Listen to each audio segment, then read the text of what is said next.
ازاي تعمل بورتفوليو؟ بص، انا مش ساحر، بس اكيد انت نفسك يا في شغل جديد او بتحاول تطور البورتفوليو بتاعك، وانت في المكان الصح. وبدل ما اديلها مقدمات كتيره قوي، خلينا نخش في الموضوع على طول. هو يعني ايه بورتفوليو؟ بورتفوليو باختصار هو حافظه اعمال، شغل بتعمله، شكر الله سعيك، سلام عليكم، مع السلامه. بس دلوقتي مفهومه اتغير شويه، اتغير 180 درجه. مبقاش مجرد بس بورتفوليو بتعرض فيه شغلك وخلاص، والا كده هتكون زيك زي اي باقي ديزاينر، مجرد اداه بتعمل ديزاينز او بتعمل لوجوز او بتعمل فيجوال ايدنتي شكلها حلو وخلاص. طيب هو ايه بقى اللي يميزني انا كديزاينر عن غيري، ويميز الديزاينر التاني عني برضه؟ ببساطه انك تتعامل مع البورتفوليو بتاعك انه بيعبر عنك انت، مش مجرد حافظه اعمال. يعني ايه؟ يعني البورتفوليو المفروض يعبر عن هويتك وفلسفتك وشخصيتك كمان. يكون البورتفوليو بتاعك هو بيدل على الهوية بتاعتك كبني آدم وكديزاينر. حتى تعريفك للبراند من وجهة نظرك برضو بتبقى حاطه في الشغل بتاعك. كل ده انت بتحطه في اعتباراتك قبل ما تعمل البورتفوليو. وبدل ما نتكلم كتير، تعالوا نشوف. طيب ده البورتفوليو بتاعي، تمام. انا عامل البورتفوليو بتاعي على فيجما. وبالنسبه لللاي اوت، كذا حد سالني عليه، وده اللاي اوت عادي يعني، مش حاجه معقده خالص. انا عامل اصلا البورتفوليو بتاعي بسيط. كل الايدنتيتي بتاعتي هي عباره عن اللون الاورنج، تمام. شكل الفونت عامل ازاي، الموضوع مش فورمال قوي، بالعكس انا ما بحبش الفورمال قوي. انا اتعاملت معاه كانه ويب سايت، مش ويب سايت، تمام، اللي هو هاي ام توسون. وصورتي في النص، بورتفوليو سيلكتد بروجكت. وهنا الحاجات دي هنستخدمها قدام، تمام. لما تيجي نخش على السلايد التاني هتلاقي about me علمت هنا باللون الاورنج، لكننا في السكشن بتاع about me كأنه يعني ويب سايت. ان انا بدأت بالديزاين، بعدين انتقلت الى الاستراتيجي. لازم برضو تفهم الشخص اللي بيشوف البورتفوليو او بتقدم على شغل، فالاتش ار اللي هيقعد معاك او الكارير دايركتور ايا يكن، تعرفوا انت كنت ايه وبقيت ايه والرحله بتاعتك كانت ازاي بشكل مختصر برضه. يعني مثلا هنا انا محمد توسن، بدات كبراند ديزاينر الاول، تمام. ولكن انا حاليا براند استراتيجيست، وفي نفس الوقت برضه براند ديزاينر. انت بقى حاجه في النص اللي هو استراتيجيك براند ديزاينر. جميل. انا اشتغلت في البراند ايدنتيتي، اشتغلت على البوزيشننج لكذا براند، والارت دايركشن والاستراتيجيك براند بيلدينج. جميل. بدأت كبراند ديزاينر، مع الوقت اتعلمت وشفت ان البراند الكويس او انجح براندات مش اللي اللوجو بتاعها شكله حلو. هي البراندات اللي بتنجح والبراندات التقيلة هي بتسأل نفسها سؤال: هي ليه اصلا موجودة؟ ايه السبب اللي مخليها موجودة فعلا؟ لان السبب ده هو بيكون الموتيف بتاعهم، وانا بعمل ده لمين كبراند، وليه المفروض الناس تختارني. فلما اتعلمت كل ده اتأكدت ان الموضوع مش في الديزاين بس، الموضوع اعقد من كده شوية. الموضوع له علاقة بالبراند استراتيجي. فده بشكل مختصر انا مين، تمام. هنيجي نخش هنا الشغل بتاعي اللي اشتغلته قبل كده في شركات. انا مسميها ماي اكسس بصراحة يعني، روشة مش روشة، ما انا حر وجاست موف اون، تمام. اشتغلت في كذا مكان، واشتغلت بالمناسبة اشتغلت في مكان اكتر من ده طبعا بكتير. ولكن في حاجة مهمة برضو، انت مش بتحاول تبين للشخص اللي بيعمل لك انترفيو ان انت التيرن اوفر بتاعك عالي، بتتحرك من شركات كتيرة. انا حظي وقع مع ناس، مش يعني مش عايز اغلط او حاجة، مش قصدي طبعا، بس بحس ان البيئة اللي حواليا مش مناسبة معايا، فبمشي منها وهكذا يعني، لحد ما ببتدي الاقي مكان كويس بقعد معاه وهكذا. فده يعني مختصر الشركات اللي انا اشتغلت فيها. طب هنروح بقى للسكشن التاني، وهي السكيلز. انا بالنسبه لي السكيلز ما كترتش فيها كتير، ما كتبتش بقى الستريتور، فوتوشوب، ان ديزاين، وهكذا وهكذا وهكذا، وبقيم نفسي وبقول ان انا من هنا 90% 80% وهكذا. انا ما كتبتش الكلام ده كله، تمام. ان انا بشتغل على البراند استراتيجي، بشتغل على البوزيشننج، بشتغل على الارت دايركشن، وفي نفس الوقت البراند ايدنتيتي. فبالتبعيه بالطبيعي ان انا شاطر في الان ديزاين والالستريتور وفوتوشوب برضه. فده بشكل مختصر السكيلز بتاعتي. انا السكيلز هي برامج، انا السكيلز انا اخدتها في المجال اكتر، ان انا شغال على بعرف اشتغل على براند استراتيجي، بعرف اشتغل على البوزيشننج. البوزيشننج جزء من البراند استراتيجي، بس البوزيشننج فيها جزء معقد اكتر وشغل معقد اكتر وريسيرش كتير وتشغيل دماغ كتير قوي، بحيث انك تلاقي الجاب اللي في الماركت، وازاي تفت الجاب اللي في الماركت ده مع البراند اللي انت شغال عليه. وبعديها بننتقل الى الارت دايركشن، ان انت عملنا البوزيشننج والبراند استراتيجي، فبقى اتكونت لك بيرسوناليتي معينه، فازاي تعمل البراند ده ارت دايركشن يتناسب مع البراند استراتيجي.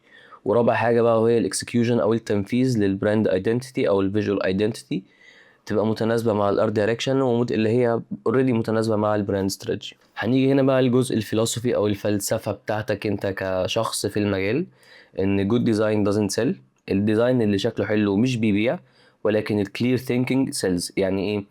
يعني بمنتهى البساطه انا ممكن اعمل حاجه شكلها حلو، براند شكله حلو، بس ما يجيبليش مبيعات او ما يبيعش، ولكن التفكير بشكل منظم يخليني اقدر ابني براند مبني على استراتيجي واضحه بيقدر يخاطب الاودينس بتاعه، التوناليتي والكوميونيكيشن بتاعه مبني صح، فبالتالي البراند ده هيقدر يبيع ويكبر. فدايما استراتيجي بيفور فيجوال، بشتغل على البراند استراتيجي قبل ما بفتح اي برنامج سواء الستريتور فوتوشوب او ايا يكن. انك تكون مختلف احسن ما تكون احسن.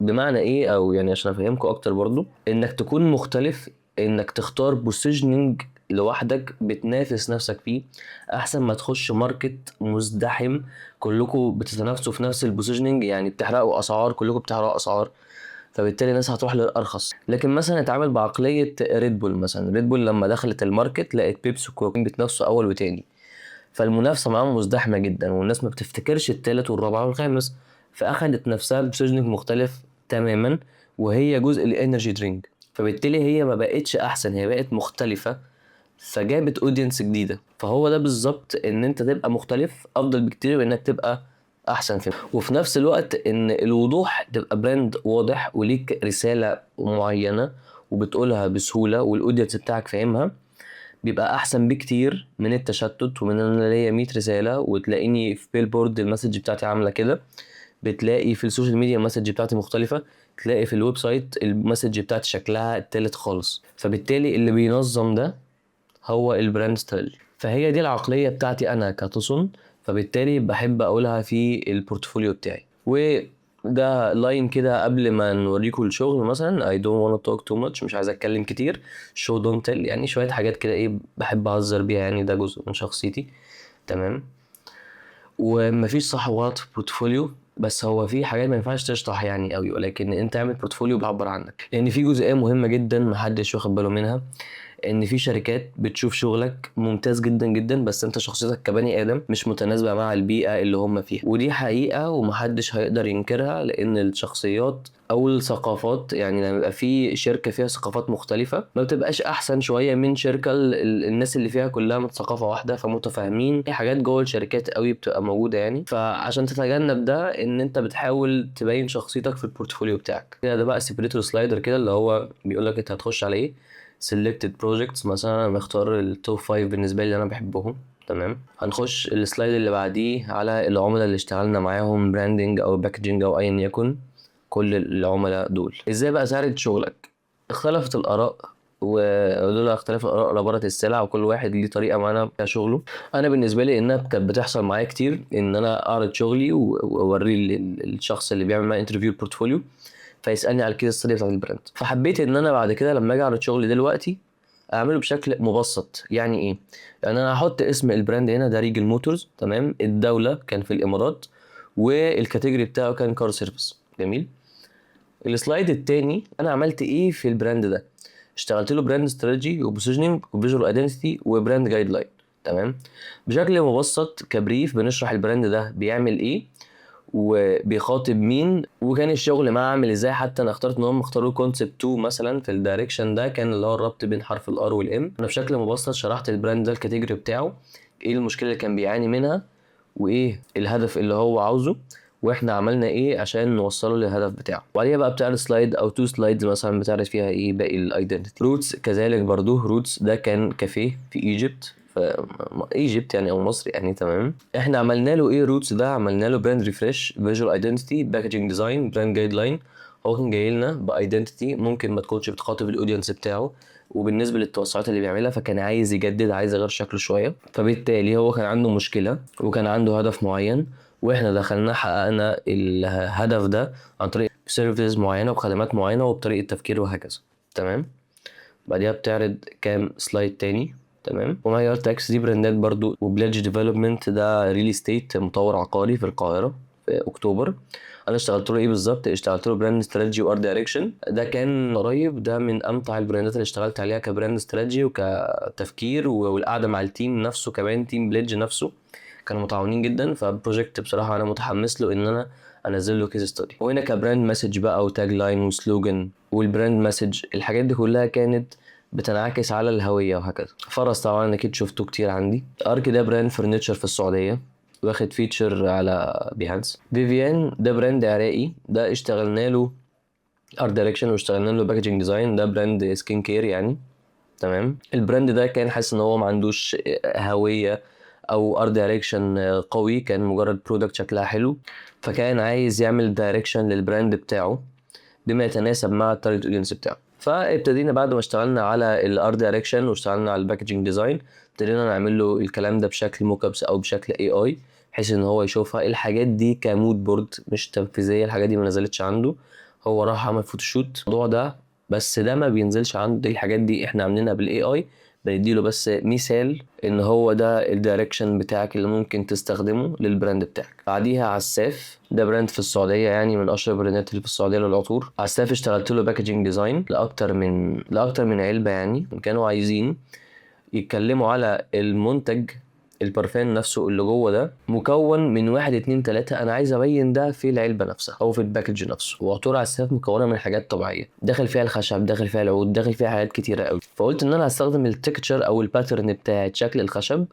يكون ثابت في الباكجز كلها، واللون هو اللي بيتغير بناء على المكون اللي جوه. يعني هتلاقي هنا نفس الديزاين بس الالوان بتختلف بناء على تغيير الاسم او تغيير الريحه بتاعت العطر نفسه. بعديها بونبولوني ده شفته كتير قوي. تمام. بعديها نايسي ده برضو وومنز فاشن براند في مصر. بعديها خطاب انرجي سولوشنز. فاست تراك عملت عنها فيديو اللي فات، ريبراندنج وقفلت. اولمبيك سيتي دي في الامارات. طبعا هسيب لك البورتفوليو في الاخر، قصدي في الديسكريبشن يعني، تبص عليه يبقى انت عرفت ازاي تعمل بورتفوليو بيتناسب مع البيرسوناليتي بتاعتك. انا مش هعمل فيديو هوري لك ازاي تعمله واحنا بنبني البورتفوليو مع بعض، ده مش هيفيدك انت في حاجه. انا عن نفسي ممكن اعمله وهيكون بالنسبه لي اسهل لي، ممكن يجيب لي فيوز كتيره، بس ده مش هيفيدك انت. اللي هيفيدك انك تبني بورتفوليو بيعبر عنك انت كشخص. ولو استفدت من الفيديو متنساش تعمل لايك شير سبسكرايب، الحاجات بتاعت اليوتيوبرز دي، واشوفكم ان شاء الله في الفيديو الجاي.